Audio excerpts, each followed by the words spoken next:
All right. Well, hello, wine-drinking people. We are back. A lot of wine to drink yesterday.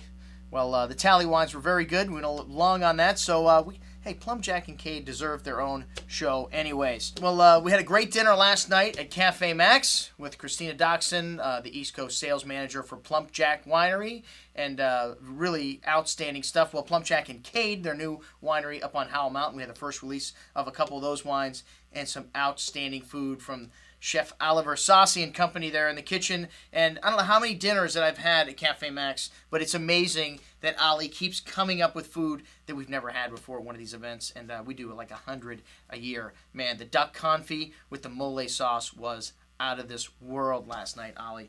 All right, well, great stuff. We started out with a Cade Sauvignon Blanc at the bar, and this is a winery of screw caps.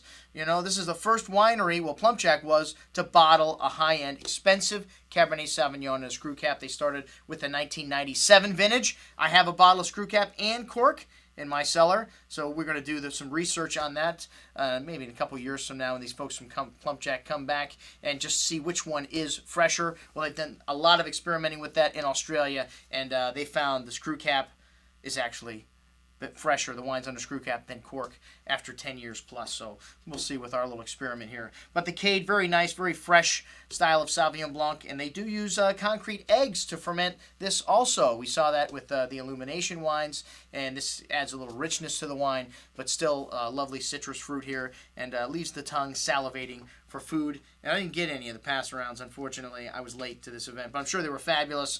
You know, Ali always usually does 3 or 4 different pass arounds, so by the time the people sit down, they've already had quite a bit to eat.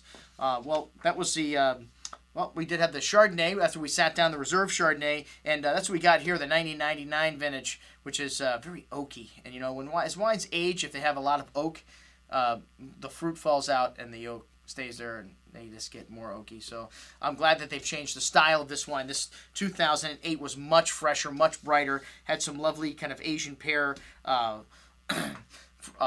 fruit to this, green apple, and some lovely cinnamon and vanilla spice. But lovely freshness, as I mentioned before, not overly oaked and not toasty oak, a light toast on the oak, and a really elegant style of Chardonnay, which is what a lot of people are going to in California today, a little more Burgundian in nature.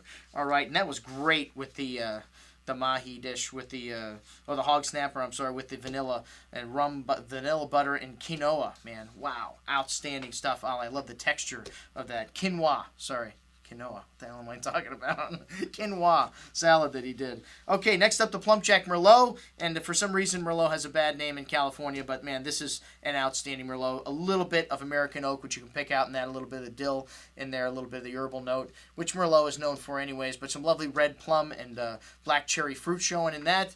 And that was outstanding with the lasagna, with the grilled sausage and portobello mushrooms. Wow, went really beautiful with the Merlot. And then next up, we had the Cade Cabernet Sauvignon Cuvee, which this is a wine that's meant to be drunk a little earlier. This estate is up on Howell Mountain. These mountain wines, man, just kind of overwhelmed the Plumpjack Valley Floor Oakville Cabernet when we got to it eventually, which was a money wine for a lot of people. 95 points from Robert Parker. But, man, Howell Mountain, just the fruit in these wines, I mean, the earth in these wines and the minerality, so much bigger in size than the Oakville wines, which to me, Oakville is more the Pinot Noir appellation for Cabernet Sauvignon in Napa Valley. The wine's always more forward. If you look at the money producers, you've got more of them in Oakville than anywhere else. Harlan Estate, Screaming Eagle, Dallaval, Plumpjack, Vinecliff, a lot of great producers in Oakville, Robert Mondavi, Opus One. So a lot of big money coming out of that appellation, and the wine's always more forward and appealing. But the Cade Howell Mountain wines, we actually had the 06, we advertised the 07, outstanding, very big, and like I said, some lovely minerality and earth to them, lovely cassis and black plum fruit. And the Howell Mountain estate for me was just a shade bigger and a shade more complex. I don't know if it's worth the upcharge, double the price. I didn't think it was double the wine, but definitely a step up in concentration and richness. And as I mentioned before, the Plumpjack Cabernet Sauvignon Oakville to me was kind of a step down, because these Cade wines were just huge, monstrous mountain wines, and this Plumpjack is this lovely, seductive Cabernet Sauvignon from Oakville. So, hey, and thank you, Chris Carney, for bringing the '07 Plumpjack Reserve. Are you kidding me? That's right, folks. You can just feel the love in the room. People bring extra stuff to our events. You never know what you're going to get. This is a $200 to $300 bottle of Cabernet Sauvignon.